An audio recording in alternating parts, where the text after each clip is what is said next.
अस्सलामुअलैकुम दोस्तों, आज मैं आपके लिए बकरा ईद स्पेशल के लिए ख़ास किस्म का बहुत ही स्पेशल पुलाव बनाने की रेसिपी लाई हूँ। बिना किसी मेहनत के एक ही बर्तन में बिना पोटली बनाए बिल्कुल देग जैसा खुशबूदार जायके से भरपूर एक एक चावल का दाना जायके से लज्जत से भरपूर होगा। बहुत ही जूसी ये पुलाव बनता है। इस पुलाव को जब आप भी एक बार खाएंगे तो यकीन मानिए गारंटी है बाकी सब भूल जाएंगे। तो चलिए रेसिपी देख लेते हैं किस तरह से ये देगी स्टाइल खुशबूदार हमारा पुलाव बनके तैयार हुआ है। इसके लिए सबसे पहले 1 कप ऑयल आपने लेना है। अब 2 मीडियम साइज़ की बारीक कटी हुई प्याज मैंने यहाँ पर ली है। प्याज को हमने गोल्डन कलर आने तक अच्छा सा फ्राई करना है। यहाँ पर प्याज को हमने क्रिस्पी फ्राई करना है, इसलिए मैंने प्याज को एकदम बारीक काट कर लिया है। तो यहाँ पर देखिए जैसे ही प्याज सॉफ्ट होने लगे, इसमें कलर आने लगे, तो यहाँ पर चम्मच आपने रोकना नहीं है, लगातार इसमें चम्मच चलाना है। इससे ये होता है कि प्याज का कलर हर तरफ से एक जैसा सुनहरा गोल्डन आता है। ऐसा नहीं होता है कहीं से प्याज का कलर लाइट है कहीं से डार्क है। तो यहाँ पर अब मैंने ये प्याज निकाल ली है, ये देखिए। तो प्याज को पहले आपने फ्राई करके रख लेना है। देखिए एकदम क्रिस्पी प्याज ये फ्राई हो चुकी है। अब जो ऑयल बचा है ना, इसमें साबुत खड़े गरम मसाले जाएंगे, जिसमें बादियान के फूल हैं, 4 से 5 अदद बादियान के फूल हैं, 4 से 5 तेज़पात के पत्ते हैं, काली मिर्चें हैं, 1 टीस्पून के बराबर काली मिर्चें हैं, दालचीनी के टुकड़े हैं 4 से 5 अदद, साथ में 6 बड़ी इलायची ली है, लौंग है यहाँ पे 10 से 12 अदद। गरम मसाले आपने ज़्यादा क्वांटिटी में ही इस्तेमाल करने हैं, क्योंकि यहाँ पर हम अलग से इसकी यखनी नहीं बना रहे हैं। तो गरम मसालों का फ्लेवर इसमें बहुत ही अच्छा आता है। सबसे पहले ऑयल में गरम मसालों को हल्का सा क्रैकल करना है। इसके बाद इसमें एक मीडियम साइज़ की प्याज बारीक कटी हुई शामिल कर देनी है। प्याज को सुनहरा कलर आने तक अच्छी तरह से आपने पहले फ्राई करना है। तो यहाँ पर आप देख सकते हैं प्याज का कलर चेंज होने लगा है, सुनहरा कलर आ चुका है। तो अब हमने इसमें गोश्त शामिल करना है। मैंने यहाँ पर गाय का गोश्त लिया है, यानी कि बीफ से हम इसे बना गए। 3 पाव गोश्त है और यहाँ पे गोश्त को सबसे पहले आपने अच्छी तरह से वॉश करना है और अब हमने गोश्त को अच्छी तरह से फ्राई करना है। तो ऑयल में अच्छी तरह से गरम मसालों के और प्याज के साथ गोश्त को हमने खूब अच्छा सा पहले फ्राई करना है। इससे ये होता है कि गोश्त की जो एक अपनी स्मेल होती है वो ख़त्म हो जाती है। तो आपने ये स्टेप लाजमी करना है। इसके बाद इसमें लहसुन अदरक का पेस्ट शामिल कर देना है 2 टेबल स्पून भर के।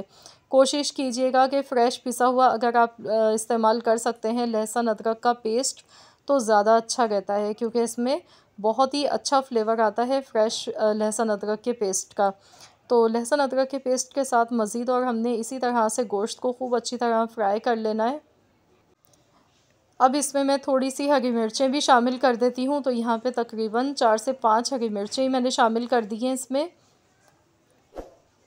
बिना पोटली बनाए बिना यखनी बनाए सिर्फ़ एक ही बर्तन में मिनटों में ये पुलाव हमारा बनके तैयार होगा और इतना मज़े का, इतना लाजवाब इसका जायका, यकीन मानिए आप लोग ट्राई करेंगे तभी अंदाज़ा होगा। 1 टेबल स्पून मैंने सफ़ेद ज़ीरा लिया है, साबुत धनिया लिया है पिसा हुआ, 2 टेबल स्पून पिसा हुआ धनिया, 1 टेबल स्पून कुटी हुई लाल मिर्च है, नमक हस्बे ज़रूरत है और 1 टेबल स्पून सौंफ है। सौंफ को मैंने दरदरा सा थोड़ा सा पीस कर लिया है। तो यहाँ पे ये चारों मसाले इसमें शामिल हमने कर दिए हैं। अब इसे अच्छी तरह कुछ सेकंड्स तक मज़ीद हमने फ्राई करते जाना है। ज़ीरा, साबुत धनिया और सौंफ, इन तीनों मसालों से बहुत ही पुलाव में मज़े का फ्लेवर आता है। 1 कप दही फेंट के हमने लेना है, वो इसमें शामिल कर दिया। अब इसे दही के साथ मज़ीद और हमने अच्छी तरह से फ्राई करना है। तो यहाँ पर बहुत ही खुशबूदार इसका मसाला बनके ये तैयार हो रहा है।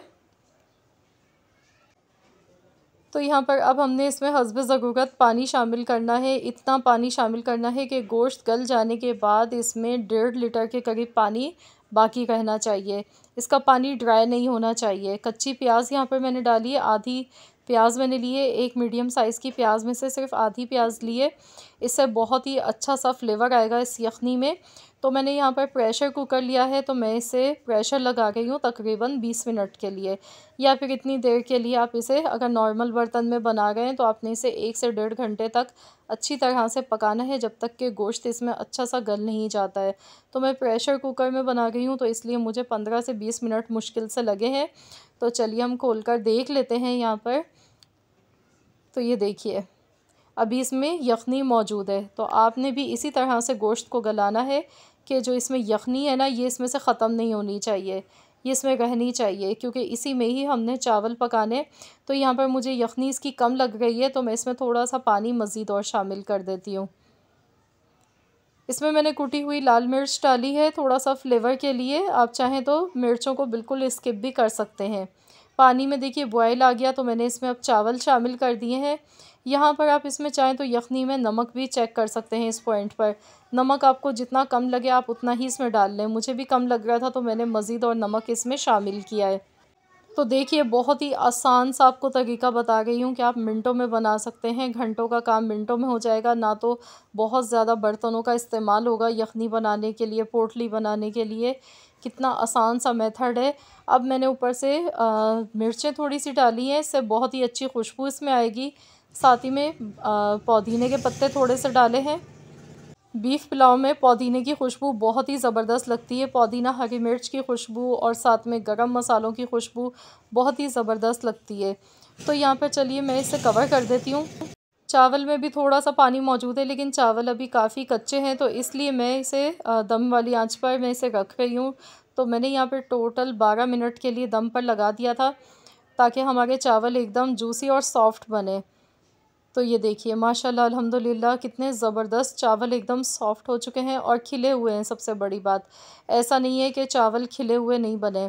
अब इसमें जो तेज़पात के पत्ते हैं इन्हें हम हटा देंगे, क्योंकि इनका जो फ्लेवर हमें चाहिए था वो इसमें आ चुका है। तो मैं इसे मिक्स पहले कर लेती हूँ और फिर आपको दिखाती हूँ। ये देखिए माशाल्लाह इतनी ज़बरदस्त खुशबू आ गई है। बहुत ही खुशबूदार, बहुत ही लजीज पुलाव बना है। लेकिन आपने इसे डायरेक्ट ऐसे ही सर्व नहीं करना है, बल्कि इसे तली हुई प्याज के साथ आपने सर्व करना है। ऊपर से आपने दम पर लगाते टाइम भी आप इसमें थोड़ी सी तली हुई प्याज ऊपर से इस तरह से डाल के इसे दम लगा सकते हैं, या फिर दम पर लगाने के बाद ऊपर से इस तरह से जब भी आप इसे डिश आउट करें तो ऊपर से तली हुई प्याज डालें, उसके बाद आप इसे सर्व करें। यकीन मानिए इतना खुशबूदार, इतना एरोमेटिक, ज़ायकेदार आपने बीफ पुलाव कभी नहीं खाया होगा। गोश्त भी इतना ज़बरदस्त इसका गला हुआ है, मैं आपको दिखाऊंगी कितना मज़े का ये लग रहा है दिखने में। तो चलिए मैं इसको डिश आउट थोड़ा सा करके आपको दिखाती हूँ कि ये किस तरह का दिखने में लग रहा है। ये देखिए, और यकीन मानिए जब आप इसे ट्राई करेंगे ना, तभी आपको अंदाज़ा होगा कि ये वाकई में बहुत ही लजीज रेसिपी है बीफ पुलाव बनाने की। मेहमान आ जाएं, कोई स्पेशल गेस्ट आपके यहाँ आ जाएं, तो आपने अगर मेहमानों को करना हो इम्प्रेस, तो ज़रूर इस रेसिपी को लाजमी ट्राई करें। इंशाअल्लाह ताला आप सबको ये रेसिपी बेहद पसंद आएगी, क्योंकि ये वाकई में बहुत ही लजीज और मज़ेदार बीफ पुलाव बनता है। और ऐसा लगता ही नहीं है कि आपने इसे घर पे बनाया, बिल्कुल ऐसा फ़ील होता है जैसे देग का पुलाव आपने खा लिया हो। ये देखिए गोश्त कितना अच्छा गला हुआ है। और कोशिश कीजिएगा कि आप इसे थोड़ा सा चिकना गोश्त लें बनाने के लिए। जब भी हम चिकना गोश्त डाल के बीफ पुलाव बनाते हैं तो वो और भी ज़्यादा लज्जत वाला और बहुत ही मज़े का बनता है। तो ज़रूर इस रेसिपी को ट्राई कीजिएगा, अपना फ़ीडबैक मुझे दीजिएगा। रेसिपी अच्छी लगी है तो लाइक कर दें, शेयर कर दें। मिलते हैं इंशाल्लाह ताला नेक्स्ट रेसिपी के साथ। जब तक के लिए अल्लाह हाफ़िज़।